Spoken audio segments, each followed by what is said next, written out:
We're tracking new development that's popping up across our area on this WRAL Weather Alert Day. I'll outline the greatest threat coming up. Also breaking news this noon, the man charged with the murder of a UNC student faces new drug charges. Now authorities want to know how he got the drugs behind bars. Plus, taking a stand, the demands one community plans to make tonight after a viral video of an arrest. Today is a WRAL Weather Alert Day due to the threat for flooding. And good afternoon to you. I'm Jeff Hogan. And I'm Renee Chu. Thanks for joining us. The WRAL Storm Tracker is at Jordan Lake with a look at the rising water levels. We begin our team coverage with meteorologist Kat Campbell in the WRAL Severe Weather Center. Kat, where's the rain now and how much has fallen already? Well, things have quieted down across Wake County, Chapel Hill, Chatham County for the most part, but we are seeing new development. This is just north of Hillsborough, just north of the city of Durham and I-85 that we're seeing those showers develop. Old development moving now closer to Angier and really fizzling out around the Angier area. These showers that we're seeing right now don't have any lightning with them. Our main concern is the threat for some localized flooding today. And we're also going to watch these showers around southern Person counties. But check this out. We've seen significant rain today right over Jordan Lake. That's where we've had some 4 to 6 inch rainfall estimates. Goldston also seeing 4 to 6 inch rainfall estimates there in yellow, and even significant rain extended into Apex and Mooresville. But when you look at the month as a whole, this is just since July 1st, there have been between 12 to 15 inches of rain on the northern side of Jordan Lake, and that extends up into the city of Chapel Hill. The rest of Chatham County, 8 to 12 inches, just north of Hillsborough, 10 to 13 inches of rain this month. So it doesn't take much rain to cause issues with numbers like that. And the flood risk today is low in our northern counties, but that's why today is a WRAL Weather Alert Day, just due to the saturated soils. New development we're watching in our northern counties, but the next main band of development may end up in our southern counties, popping up closer to 4 o'clock, and that could linger through about 8 p.m. this evening, and we should gradually see the rain taper off after that. Let's focus in on Jordan Lake. It's risen about a foot since the new rain that we have seen today. Sean Gallagher took the WRAL Storm Tracker there, and how's it looking behind you? Wow. Yeah, Kat, right here behind me, the U.S. Army Corps of Engineers is actually releasing water because of how high Jordan Lake is. It's about 13-ish feet above where it should be. And right here behind you can see the result of that. They are pumping out 75,000 gallons of water per second down the Haw River here. All of this is exactly how it's designed, though. We were told last week that Jordan Lake was filling up essentially as the bathtub for the area. It takes on all of that water so that other areas downstream aren't flooded, and there's a lot of calculation that goes into this. This looks like a lot of water here right now as it goes all the way down, but they are calculating this to the T to make sure areas around Fayetteville don't actually see any impacts from this. Yes, the water will increase along the Haw River as you get further downstream, but not to a level that will put anyone in danger. And there actually are some benefits to this. As we arrived here earlier, we actually saw crews with a local EMS unit practicing some swift water training here. They were taking one of those boats that has, it's inflated and has the engine on the back. They were trying to zip up here and see what it's like. So they're trying to utilize this to not only make sure that Jordan Lake gets back to its normal level, but also use it when they can so that if something like this were to happen in the future, they will be ready to go. At Jordan Lake, Sean Gallagher, WRAL News. Getting some practice runs in there. Sean, thank you. You can track severe weather anytime with the new WRAL Weather app. Download the WRAL app and turn on alerts to get notified about severe weather in your location. The WRAL Weather app is available for Apple and Android devices. Breaking news in the Faith Hedgepeth case. The man arrested for killing her is now facing new charges related to having drugs in jail. WRAL's Monica Casey is live at the Durham County Courthouse right now. Monica, this all happened while Miguel Salguero Olivares was in custody. That's right. He faces these 3 new charges. One of them, possession of drugs in jail. The second, possession of meth. And the third, possession of meth with intent to distribute it. Now, these charges were filed in June, and today here in the Durham County Courthouse, his attorney and the DA's office agreed to continue this case to September. Salguero Olivares' attorneys have also filed a motion asking for independent testing of the alleged drugs. They say he has multiple multiple prescriptions, one of which is known to cause false positive results for meth. That motion will be taken up at the September court date. Salguero Olivares was arrested in September of 2021 after he was matched to a DNA sample from the crime scene where UNC sophomore Faith Hedgepeth was killed back in 2012. Now, he's been here at the Durham County Jail under no bond for almost 4 years now. Court records show the amount of evidence in that murder case is one reason it is moving slowly with a lot of forensic analysis needed. Live in Durham, Monica Casey, WRAL News. Inflation is back on the rise. The latest Consumer Price Index report just released this morning shows prices are up again. 5 on your side's Keely Arthur is live in Raleigh after digging into the numbers. Keely, what did you find out? Well, I love this CPI report because it reminds us, no, we're not going crazy. We actually are paying more for goods and services right now. So this latest report looks at data from June, and it shows that we are paying 2.7% more this past June than we were June of 2024. And while that might not sound like a lot, I want to talk about the previous month. So May of 2025, it showed we were paying about 2.4% more. So that shows inflation is trending upward, which is exactly where we don't want it to be. So let's take a closer look at some products. We are paying more for furniture, according to this report. We are paying more for groceries as well as apparel. Coming up tonight on WRAL News at 4 and 6 p.m., I'm going to speak with UNC economist Sarah Dickerson, about what the impact of tariffs are doing on consumer prices and what any consumer can do right now to keep their budget in check. Reporting live in Raleigh, Keely Arthur, WRAL News. And with inflation on an upward trend, stocks are taking a dive. Investors rattled by that latest economic report, down 246 points right now. S&P 500 is stagnant, but NASDAQ is actually up 140 points, and that's because of the boost by NVIDIA, saying that it could soon resume trade once again with China. Defunding the police is the message from a group in Kinston after video surfaced showing an officer punching an 18-year-old at least twice that we see on camera. A group plans to attend tonight's city council meeting to voice their concerns. And we want to warn you, this video is disturbing when you see it here. It was shot by a bystander on Sunday just off South Tiffany Street. 18-year-old Cameron Williams is punched twice before other officers arrive and help hold him down. He says he blacked out and suffered a seizure while being detained. Kinston police say the department is aware of this incident and is investigating. Officers claim Williams refused to comply with the officer's orders. He is charged with resisting a public officer and communicating threats. Today, parents may get some answers on how Wake County schools will handle funding problems. Right now, the district faces more than $30 million in federal funding cuts. That would impact services such as teacher training and support for immigrant students. This comes after the state is suing the Trump administration for freezing more than $169 million of education funds. The state superintendent spoke yesterday about the impacts parents could notice this coming school year. They may see, for example, a particular classroom that existed last year that may not exist this year. They may not see some of the professional development activities that are done behind the scenes to prepare new teachers, but that may result in those teachers not being fully prepared to support students when they arrive. The school district could face even more funding cuts. We're still waiting to find out how much money they'll receive from the state. Happening today, Zebulon's former town manager will launch his campaign for mayor. Gilbert Todd will officially kick it off at the Zebulon Rotary Club at 6 p.m. He plans to talk about why he's running and give his vision for the town. In April, Todd and assistant town manager Kellyanne Williams resigned within 4 days of each other. Next at noon, Alligator Alcatraz, the level of criminal being held at this Florida facility.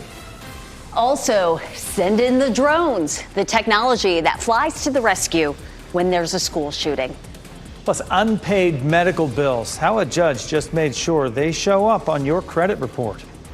Coming up next, sea storms moving in with WRAL's exclusive Dual Doppler 5000, sponsored by the WRAL Weather app. Download now for Live Radar.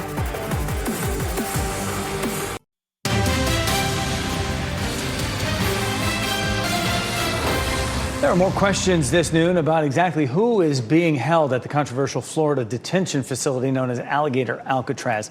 Democrats call the conditions in that facility inhumane. But Florida Governor Ron DeSantis says the center is, quote, safe and secure. Glenna Milberg reports critics say some of the people being detained are a far cry from the nation's worst criminals. More portable air conditioners, possibly signs of the promised expansion. Though the focus is on the more than 700 detainees reported here now. He's married to a United States citizen. He has no crimes, never been arrested. She is one of several immigration attorneys whose clients were picked up and brought here who do not fit the profile of criminal deportable alien. The idea that the worst of the worst is in there is not true. Lawmakers given a tour Saturday were told what the governor and President Trump insist, the worst criminals here, already through the process, all holding removal papers. What we were told is that all these individuals there were fully adjudicated detainees and that they were ready for deportation at this moment. This attorney's client, now held in Everglades detention, requested asylum when he arrived a few years ago and is in that process. Legal, pending, no removal order, though there is also no workable process for her to meet with her client. I would imagine that there would be some type of plan in place for this to happen. Now they're going to put themselves, the detention center, in a situation where they are violating really rights of people who need to have access to an attorney. The email given to attorneys to schedule access came back as rejected. That was Glenna Milberg reporting. The Justice Department has directed federal agencies to cut the number of non-essential multilingual services. The Justice Department plans to redirect funding to English education and assimilation. The order aligns with an executive order signed by President Trump back in March, declaring English as the country's official language. A Los Angeles judge ordered prosecutors to explain why Lyle and Eric Menendez should not have their murder convictions reviewed. The brothers filed a petition in 2023 saying they had new evidence detailing claims of alleged sexual abuse by their father. The brothers were convicted of murdering their parents in 1989 and were sentenced to life in prison with no parole. Earlier this spring, they were resentenced to 50 years to life with the possibility of parole. The parole hearings are scheduled for next month. Sad news to bring to you this noon. The world's oldest marathoner has died at the age of 114. Fauja Singh, known as the Turban Tornado, was hit by a car while crossing the road in his hometown of India. Singh got into long-distance running to help him cope with the death of his fifth son. This was in August of 1994. He shattered the world record for the 90-year-old plus age bracket, won it by 58 minutes. Singh was also one of the torchbearers for the 2012 Olympic Games in London.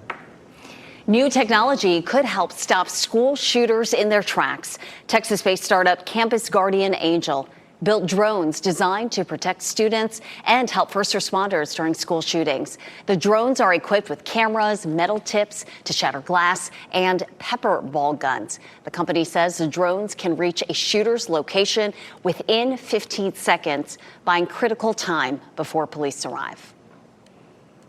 And so what we're trying to provide is that layer that can get there within seconds to be able to get the assailant doing anything except shooting children.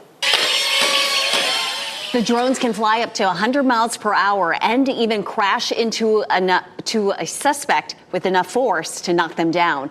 Several departments in North Texas are already testing similar programs with drones acting as first responders.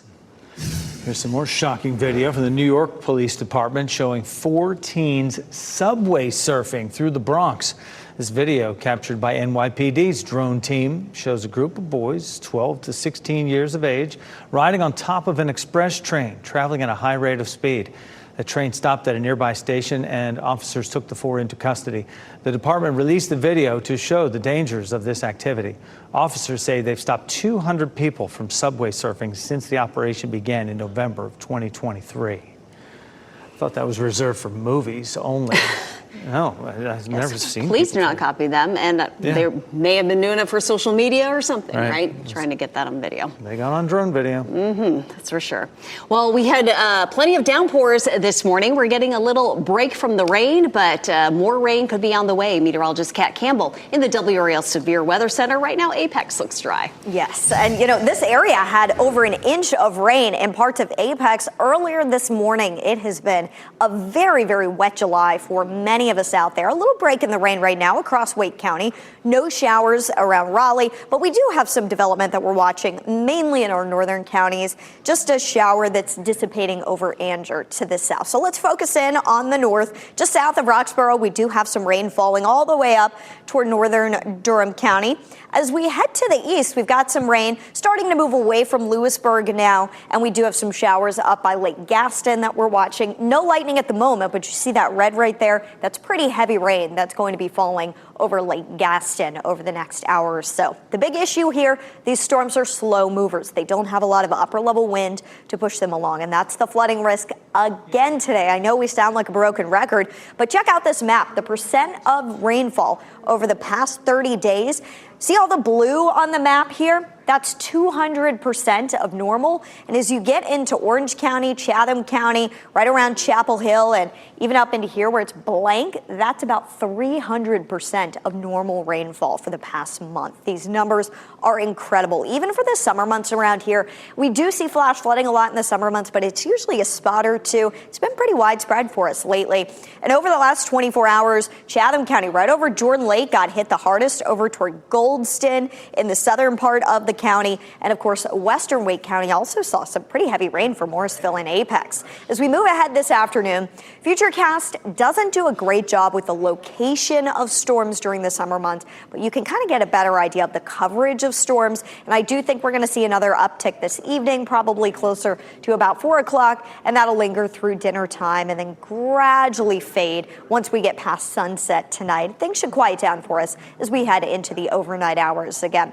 Let's take a look at the afternoon forecast. If you're trying to get in a walk, you should be good around the triangle right now. It's hot. Temperatures near 90 degrees. Tomorrow, we're back to about a 50% chance of storms. The coverage of thunderstorms will go down Thursday and Friday. When we're talking about summertime rain chances, this means about half of us will see storms tomorrow. Thursday and Friday, a little less than half of our viewing area.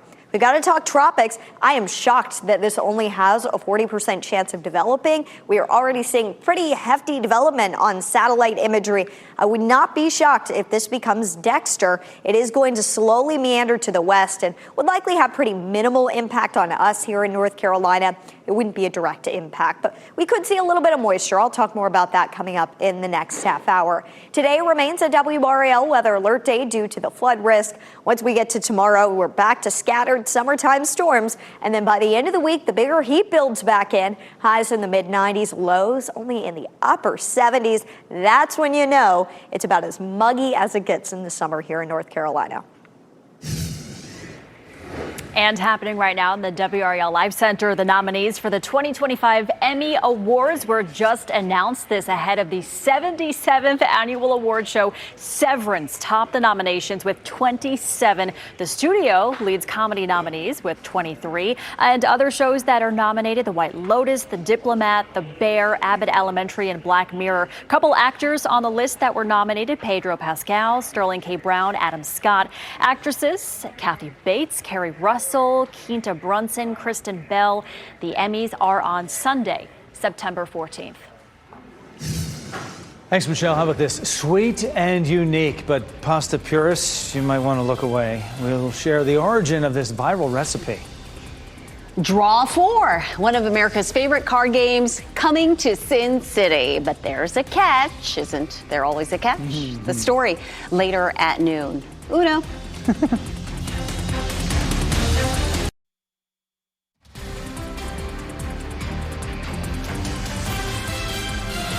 It's hot and humid, and that looks refreshing. I'll have to admit right now, 12:22 in the afternoon. Still might be time to get there for you.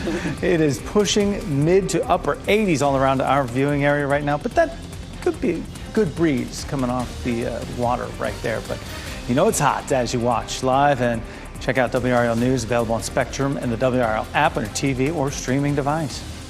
2 hours, 15 minutes. You can get there. The favorite comfort food for this year's Wimbledon Women's Champion goes viral for its sweet uniqueness. But some pasta purists might reject it.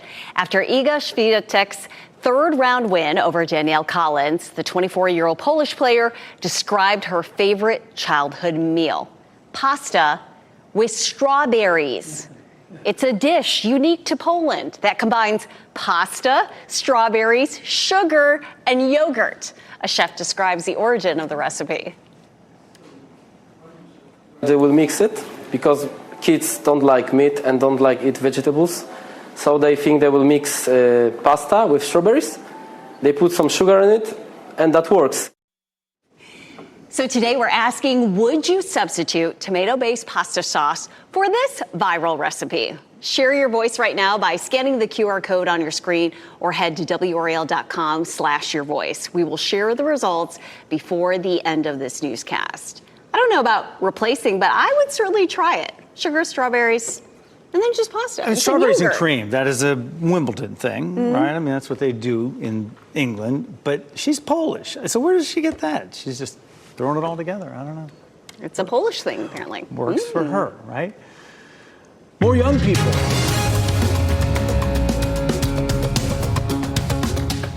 More young people believe a college degree is extremely important in order to get ahead in life. According to a new Associated Press National Opinion Research Center survey, 6 in 10 teens think it is very important to graduate from college. And that's up from 4 in 10 in another AP poll that was conducted back in 2022. 7 in 10 girls said it's a must-have for accomplishing life goals, compared to 54% of teenage boys. The return to work in an office setting may be one-sided between men and women. A growing number of companies told their employees to return to the office, citing improvements in efficiency. According to the Labor Department, only 29% of employed men worked from home last year, down from 34% in 2023. For women, that number stayed flat from year to year at 36%. Meta is cracking down on content from creators. The social media giant introduced new ways to penalize creators who do not post original content. Meta says those who repeatedly and improperly use others' posts as their own will have their pages demonetized for some time. Meta says to make sure your content can be successful on its platform, avoid watermarks, use high-quality captions, and use creative editing. Rule reversal. A judge wipes out a Biden-era rule that would have kept medical debt off credit reports. How the change could impact efforts to make big-ticket purchases. Mid-air scare. Passengers brace for the worst after the wing of their plane catches on fire. Why passengers call the crew and pilot heroes. And here are your winning NC Education lottery numbers on your screen right now. We'll be right back.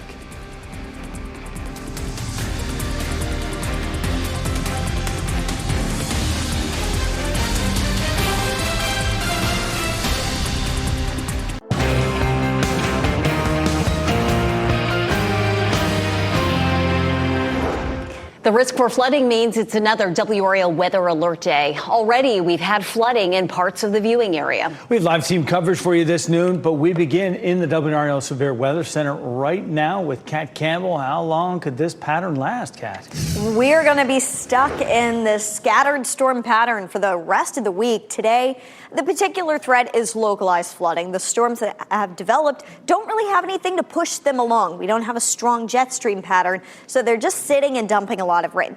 Luckily, right now on the dual Doppler 5000 radar, we don't have very big areas of rain. It's a lot of small, spotty showers that have developed. No lightning, actually, but we do have some pretty heavy rain falling around Lake Gaston. So we've got to keep an eye on those showers moving across the lake. And because of how they're oriented, oh, and there you go, our first bolt of lightning near Lake Gaston. They're just going to move right along the lake, parallel to the lake. So that's our next concern. Elsewhere, just some spotty showers between Hillsborough and Rock Roxborough at the moment, and things are quiet for us around the Triangle directly. If we zoom in, Durham, Chapel Hill, not seeing anything there yet. We are going to watch this one shower that could eventually make its way to Chapel Hill. Just over the past 24 hours, there's already been over an inch of rain in Apex, about an inch of rain in Morrisville. Cary had about 3/4 of an inch of rain, and Chapel Hill had just under an inch of rain. So some pretty impressive numbers. But the biggest and hardest hit area, again, is the same area around Jordan Lake in between Chatham and Orange counties. And Jordan Lake is where we find WRAL's Sean Gallagher, who took the storm tracker over there. And look at the water rushing behind you, Sean.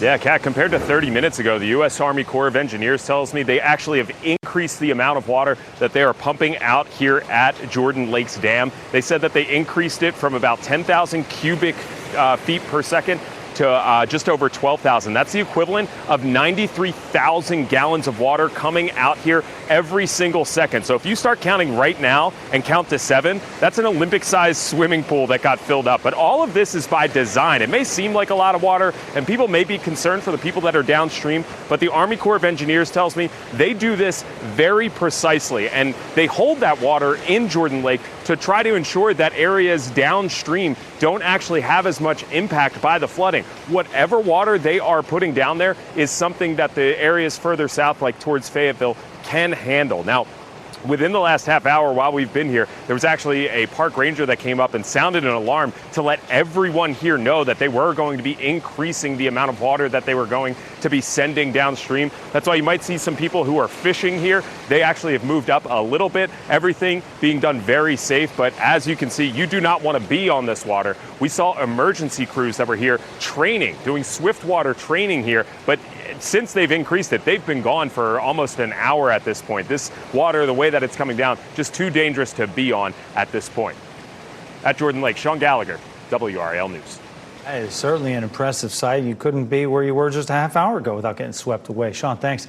We want to see your photos and videos of the severe weather. When it is safe, you can get out and snap a picture. Take a vertical video for us. Send it along.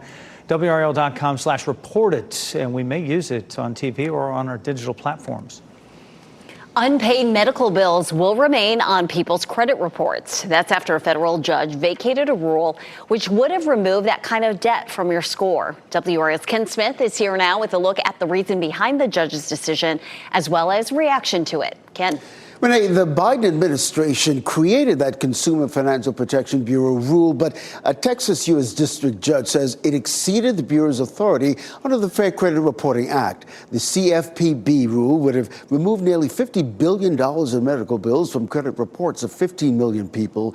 It would have boosted a person's credit score by about 20 points on average, according to the Bureau.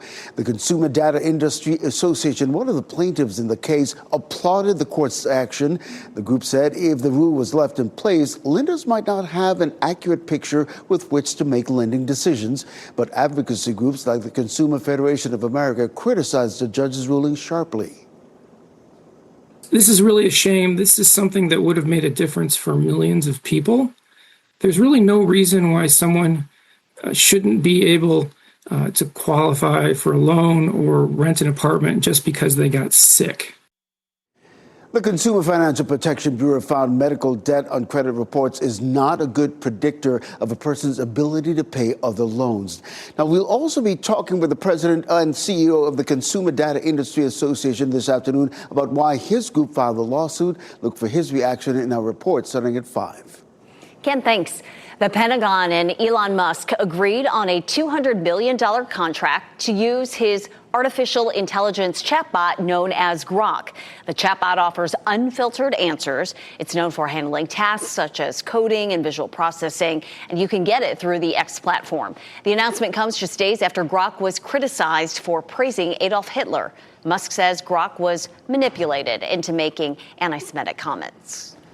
Covering Wake County, the Kids Exchange Consignment Sale gets underway this week. It's at the Jim Graham Building on the State Fairgrounds in Raleigh. You can shop for high-quality, gently worn kids' clothing, toys, shoes, furniture, all at discount prices. Sellers can drop off their items over the next 2 days. Volunteers will get to shop tomorrow. There is a private sale Thursday, and then the free public sale runs Friday through Sunday.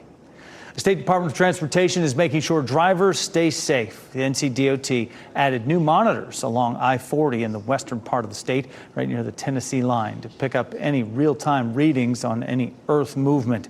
This will give you help and give crews a head start when it comes to safety. The move comes after rock slides and flooding shut down I-40 right near the North Carolina-Tennessee line weeks ago. Beyonce's music stolen. Thieves made off with unreleased Beyonce music, the surprising place where it was stored. And storm fuel. Why storms hitting the East Coast are stronger and more destructive now than ever before.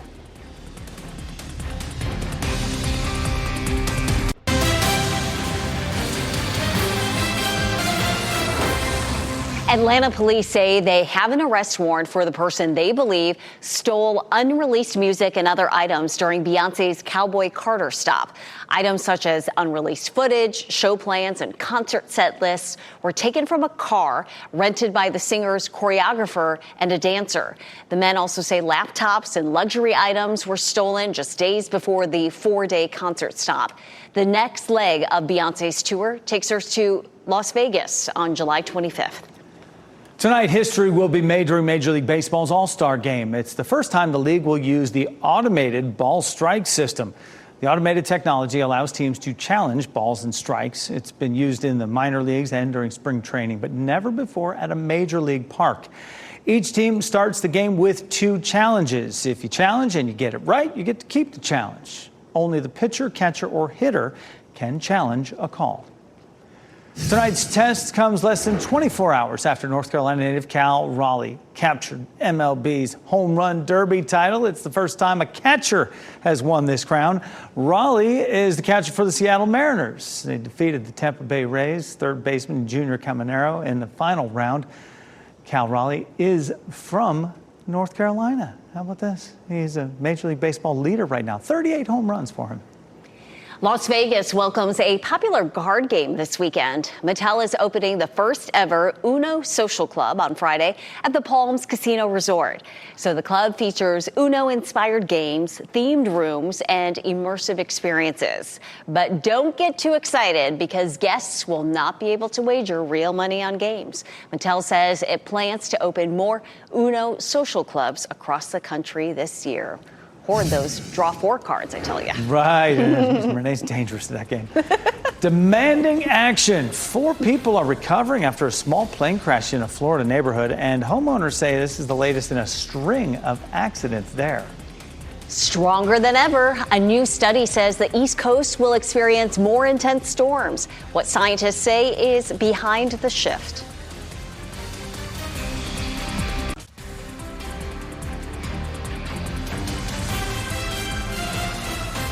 Newly released doorbell video captured the moments a small plane crashed in South Florida. This latest crash happened Sunday. There have been more than 36 crashes, though, in the last 5 years right there in that area. Tom Costello reports miraculously all 4 people in this latest one suffered just minor injuries.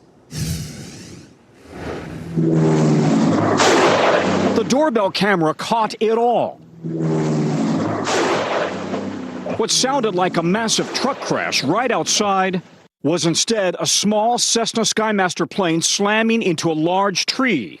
One grabbed an axe, one grabbed a fire extinguisher, one grabbed a hose. Within seconds, neighbors in Pembroke Pines, Florida, were running to rescue the 4 people inside. With smoke pouring from the plane, one man grabbed a garden hose, others grabbed an axe and fire extinguisher, working to pull the victims out. Cell phone video captured them talking to the people trapped.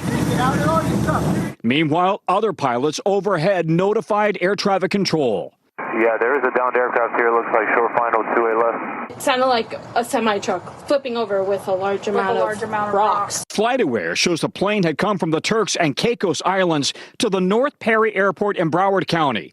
An FAA database shows the plane owned by a family in nearby Weston. The victims included several family members, and all 4 survived, rushed to area hospitals. They just said something went wrong and just didn't get any lift. 18-year-old Ethan Wolf says his girlfriend was on that flight, and the family escaped with just minor injuries. A couple lacerations here and there, bumps and scrapes, but they're okay. The mayor says there have been 36 crashes at that local airport over the past 5 years. In 2021, 4-year-old Taylor Bishop was killed when a small plane crashed into his mother's SUV. This community wants to feel safe. I'm calling on the Broward County Commission to conduct a full, complete, and independent investigation of safety at this airport. Fortunate they landed okay. And take a look at this video. A passenger on a Sun Country Airlines flight from Los Angeles to Minneapolis had to return to LAX shortly after takeoff because, as you can see, one of the engines on this Boeing 737 caught on fire. Passengers say the crew calmly declared an emergency as the pilot made what some on board described as just a big giant U-turn in the sky and then landed safely in LA. The passengers and crew boarded another plane and got to Minneapolis in about 8 hours behind schedule. A new study says climate change is helping to fuel stronger and more destructive storms along the East Coast. The study examined nor'easters, which hit usually between September and April. Researchers at the University of Pennsylvania predict there will be fewer as the globe gets warmer. Scientists looked at storms between 1940 and 2025 and found that recent storms produced a 6% boost in wind speed, increasing the storm's destructive potential by 20%. And our morning storms dumped a good amount of rain in some parts of the viewing area. And I know the Lake Gaston area, they had a flash flood warning this morning. And they've got more rain coming down now that they're dealing with, unfortunately. Some thunder and lightning in here, so it really is unsafe for people to be out on the water. Luckily, this boat here is docked and people have headed inside to safety. But you can see some heavier rain even in the distance, some lightning, and this extends through much of Lake Gaston here. And when you look at the rain, it's kind of tracking parallel to the lake, so there's more on the way. And we are also watching some showers that have popped up in other parts of the state. These are right along the North Carolina-Virginia border where we've got the bulk of the activity. It's not big areas of rain like we had this morning, but it is some pretty heavy rain between Roxborough and Durham right now. We've got that falling. That's going to be moving towards Stem and Creedmoor eventually. It's moving very slowly. At Roanoke Rapids, you've got some heavy rain moving in as well. To our southern counties, not much left, just one tiny shower there closer to Carthage. The main threat today is flooding, a low to medium flood risk in our area. The wind threat low, along with hail and tornadoes. So we're really going to be watching those rainfall rates for you throughout the day and local rivers, streams, and lakes. Hour by hour storm chances are likely to ramp back up a little bit as we get into the evening hours tonight, but they should be fading before midnight for most of us. And we're stuck in this setup all week long. We've got a lot of moisture moving in from both the Gulf and the Atlantic, and they just slide on up into North Carolina, and then you've got these pieces of energy that swing in ahead of a front. It all combines to create this messy flood risk with scattered storms each day. Temperatures are sitting in the 80s right now, 82 in Fuquay-Varina, 87 at RDU, 83 in Clayton, and 87 in Chapel Hill. Some of us could get a break from the 90s, not by much, we're talking by a degree, but it may at least be 89 in Chapel Hill, Durham, Holly Springs, and Zebulon today instead of 90. We'll take what we can get in July in North Carolina. 91 the high tomorrow with the heat index climbing back into the triple digits, but the heat is ramping back up. We could be back closer to heat advisory criteria, especially by Friday and Saturday, mid-90s with heat indices nearing that 105 number. We're also watching the tropics. We could see some tropical development in the Gulf, and this would be named Dexter if it develops. I think that 40% chance of developing will be going up in the coming days. I think it's got a better chance than that of developing. Not a lot of steering influence. It's going to kind of meander to the west before eventually perhaps recurving to the north. But let's talk about North Carolina, whether or not we could see impacts. So you've got the dark purples, the dark reds. That's where you've got all that tropical moisture from a potential tropical system. As it makes its way up the Gulf, notice the Gulf states are still in those deeper shades. But for us here in North Carolina, we just have the red. So we do get a little bit of an influx of moisture from it, but it's not a direct impact, and it would very unlikely be one.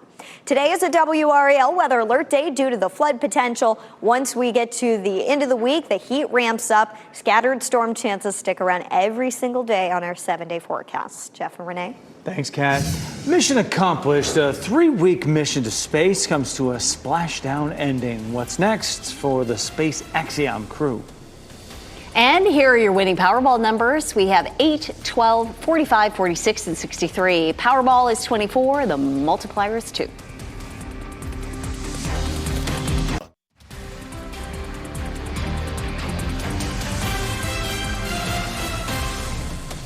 As we wrap things up, here's a look at a few of the headlines we're following today. Happening right now, the Army Corps of Engineers trying to manage the level of Jordan Lake. The lake is about 13 feet above normal.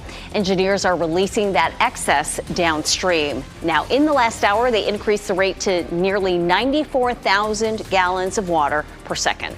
The man arrested in the death of Faith Hedgepeth now faces new charges related to having drugs in jail. Miguel Salguero Olivares is charged with possessing drugs in jail, possessing meth, and intent to distribute meth. This happened at the Durham County Jail, where he's being held awaiting trial in Hedgepeth's murder. His attorney says that it could be a false positive, since one of his prescriptions is known to cause false positives for meth. Today, parents may get some answers on how Wake County schools will handle funding problems. Right now, the district faces more than $30 million in federal funding cuts. A presentation is expected at the school board meeting to detail the impacts. The district is still waiting to find out how much money they'll receive from the state. 4 astronauts who took part in a historic private space flight are back on Earth now. The SpaceX capsule carrying the crew splashed down off the coast of Southern California early this morning. The astronauts spent 8 days at the International Space Station. The mission was historic for India, Poland, and Hungary. It was the first time in more than 40 years the countries had sent astronauts to space, and the first time they ever had astronauts on the ISS. Earlier, we asked you, would you substitute tomato-based pasta sauce with a viral recipe of strawberries, sugar, and yogurt with pasta? All right, so I'm trying to read this. Okay, it's leaning toward. I'm adventurous. Yeah, okay, yeah. I mean, we're not saying strawberries with pasta sauce. It's strawberry and yogurt, and then you add some pasta in it. How bad could it be? Exactly. Yeah. No, I agree. Yeah. They're kind of just leaning like you were. Yeah, I'll do it. Yeah. Do it. Pet of the daytime now from Red Barn Rescue, a very affectionate and playful retriever mix who has the softest fur to snuggle. Mabel is estimated to be 2 to 3 years old. She weighs 48 pounds. Mabel likes other dogs. She comes ready to play. Not all dogs, though, appreciate her full throttle play style. Mabel's very gentle with people, though, would be happy to be the only dog in the house and keep all the attention for herself.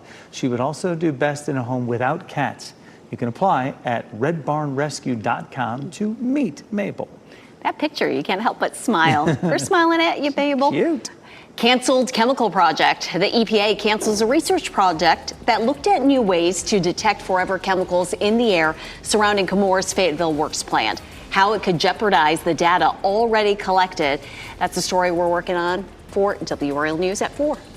We're off to pasta and strawberries for lunch. Okay. NBC News Daily up next on WRAL. Your next local news.